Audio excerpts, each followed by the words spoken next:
No, we can't hear you. No, not loud enough? No. All right, I'm going to ask you this. How about now? Good.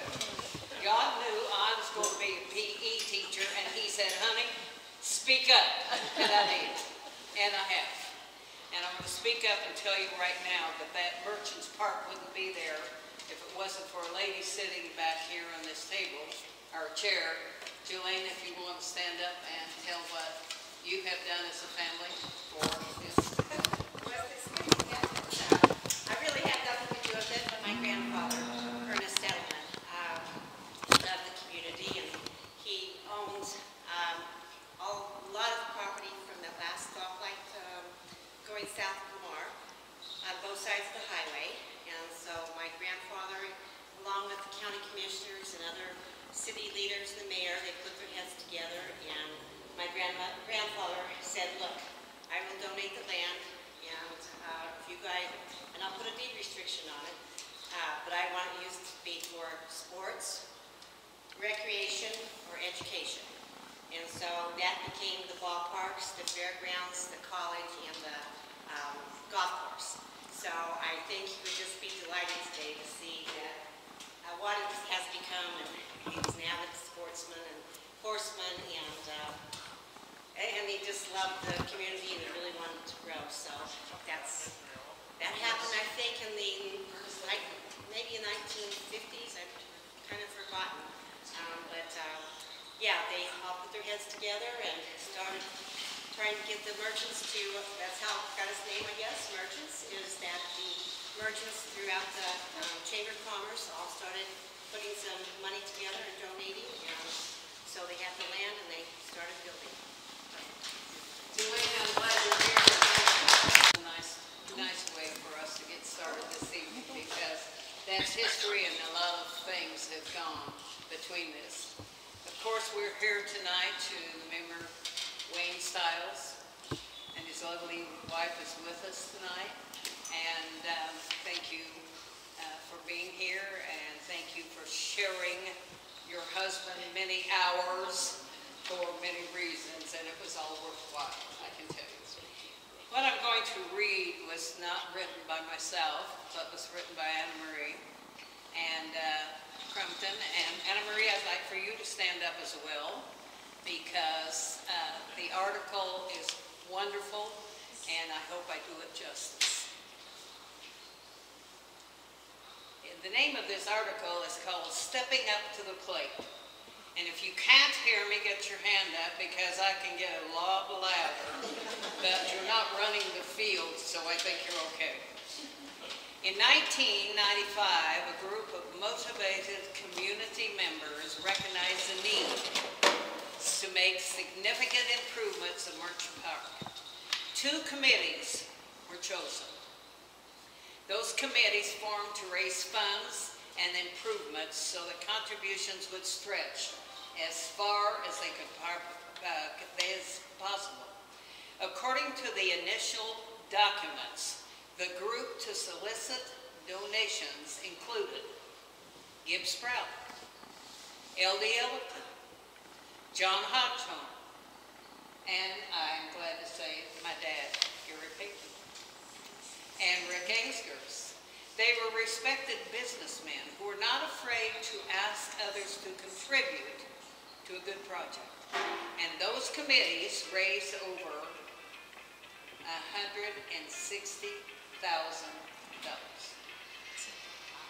$160,000 in cash.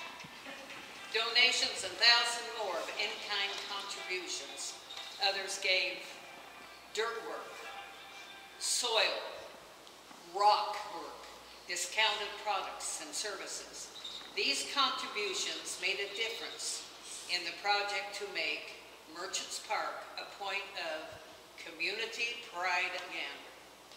The second committee of unsung heroes donated their expertise and labor to the project.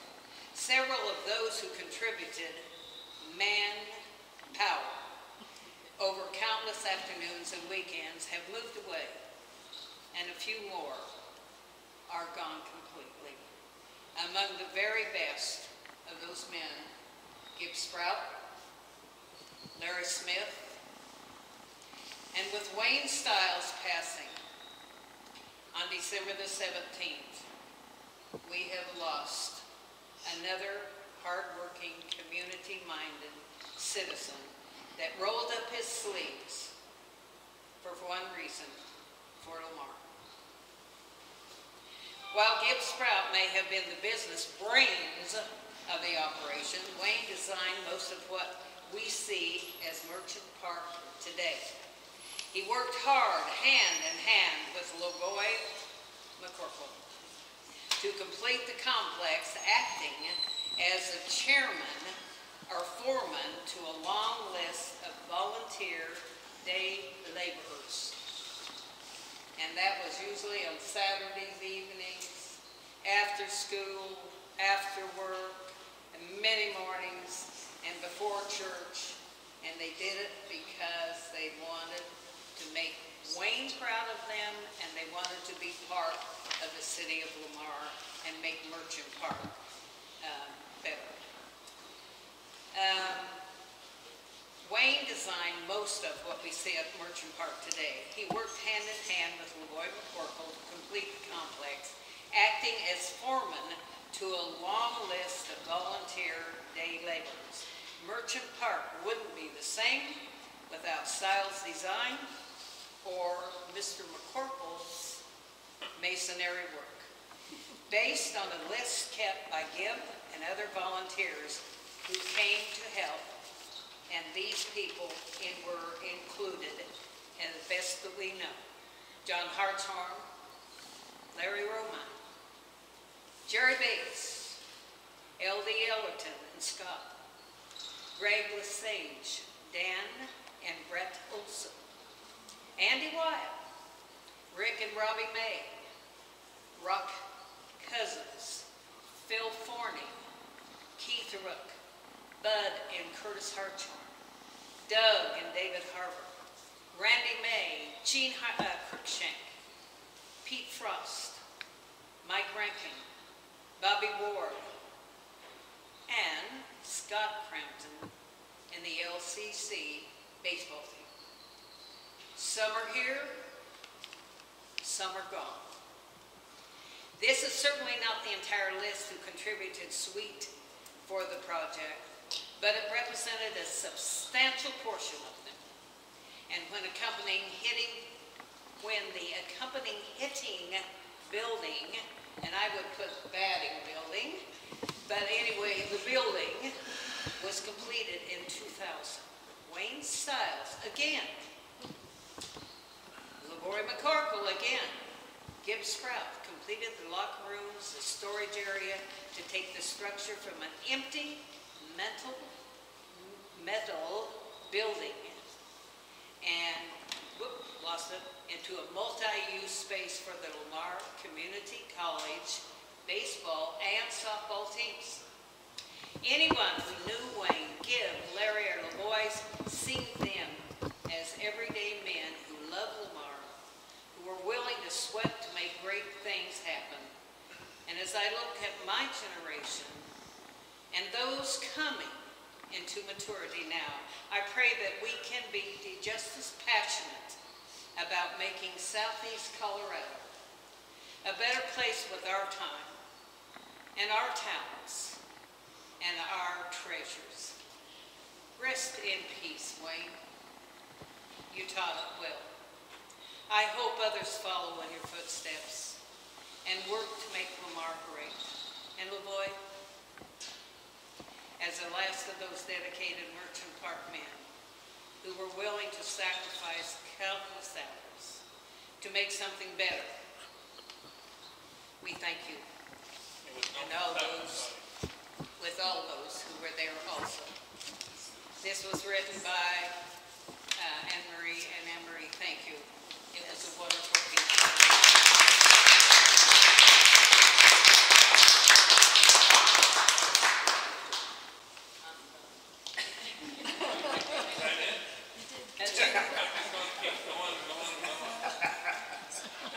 Give me a piece of paper and I'll read it. It was actually fun, enjoying it. You get around Jimmy and Wayne, and you're entertained all the time. Well, I would have to tell you probably about working on the park, but you only last about 2 or 3 minutes.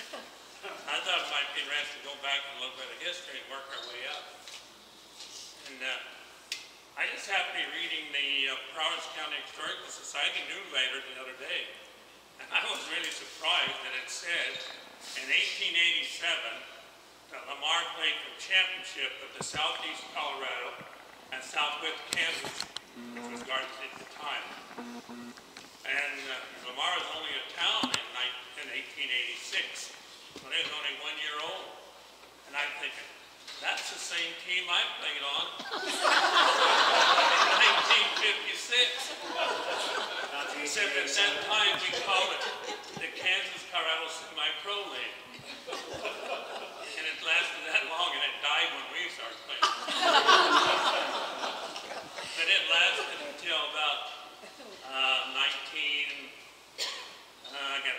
65 in there, and everybody lost interest at that time. But there was a lot of baseball players, a lot of baseball fields around Lamar. A lot of this I was reading the Lamar 1986 year annual, and it has pretty good history in there, and I was hoping maybe Gary Bates was here, because he put a lot of that in when they made that annual back in 1986. A lot of he interviewed a lot of the old timers, got a lot of information from guys like Cecil Stevens, Edgar Hall, Francis Siegel, a lot of those old boys that have been around for a long time. I guess there was baseball parks all over the place back in the 30s. Carlton had one. The Center Farm had one. There was one, Dry Creek out west of Lamar. Corman had a big one up there. They said it was north of Corman at Coin Ranch. And I seen in one of those books that Coin Ranch was a large ranch and had their own motel there. Hotel, I guess it would be. So that must have been quite a ranch they had out there at one time. But when I started going to the park, of course, it was down at the old Lampert field. I thought Carolyn might mention that. That's where her dad and my dad, my uncles were playing, and that's when I first started going to the park, and that's first when I started running into her. We were just kids, you know, at that time. And that land was owned by the American Sugar Beet Company. I did not know until recently. And they pretty well kept it up, but when they closed the factory down, that's when they moved it, had to move it up to where it is now. At the same time, we were on baseball mainly, but I thought softball also was a big thing at that time too. There were softball fields a lot of places. According to that history book, they played softball. There was a softball field where the Prowers County Courthouse is. Can you imagine that? Back in those days. And I guess my uncle even told me, and I seen in the book, that they played softball where the Savage Stadium is. So I often wonder, I don't know where they were playing football at that time, but they weren't playing at the Savage Stadium. And according to that block of granite over there, it tells you they took off the stadium. That stadium was built in 1940. So I don't know how that all worked. But it was a big softball field before. Then they moved the softball field over to where Washington School is. And that's where I started watching my dad, my uncles, and Carolyn's dad, and they played. That was a real popular park. You could park all the way around, and it was back in those days, softball and baseball were very entertaining for people. That's where they went to get a lot of entertainment. And then from there, they wanted that park, the city did to build that school, so we moved it up by the swimming pool. And that was a really nice park there. That's where I started playing softball. It was next to the park, and during tournaments and stuff, you could go over and rest and have a picnic and wait for the next game. But then the city wanted that park to put the swimming pool, the new swimming pool. So that's when we had to move it out to below the baseball park. And of course, in those days, the city didn't actually make the parks. The teams themselves usually got together and like they volunteered and made the baseball park. I remember our team did a lot of the work on it. And you brought up the element. When we built that softball park outside of town, Ernie Element donated the pipe that we used to make the backstops. And I think, I gotta think of his name now, Joe, come to me. He did the welding. The dugouts were made by Gerald Bauer and Chuck Kent, did it voluntarily. Joe Walker. Was it Joe Walker that did the welding? Joe Walker. Joe Walker. Do the welding. Oh, Was that? could be. But while we're on the deal, when I was coaching at McCorkle, we took over the coaching there, Ernie gave me the pipe so I could make a batting cage out there. So, and I remember years later when he come to a ballpark and we charged him, he said, well, all I did was think I'd get in here free. And I didn't know he'd done all that, of course, at that time. So, that was pretty much volunteer too. As I think back to all that field over there, by the way, where the Washington School is, that was called the Reed White Field. And the reason they called it the Reed White Field, I wondered about that. When I read about it in one of the history books, it was a guy that got run over by a train, so they named the field after him.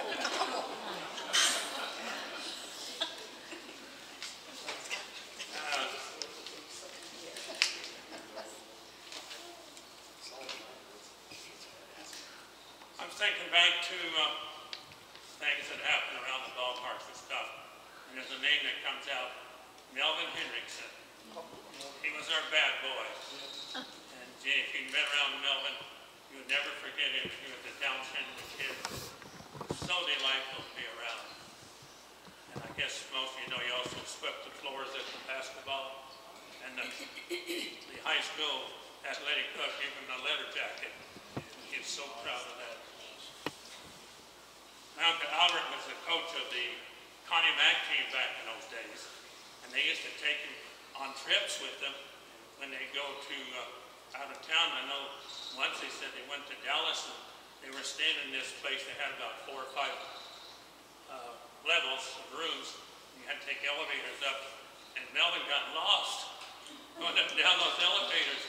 And they have games getting up closer and closer and closer. And I guess they finally found him and they just barely got to the field. He said they got beat. And they said the reason they got beat because they were all upset because Melvin got lost. that was their excuse anyway at that time.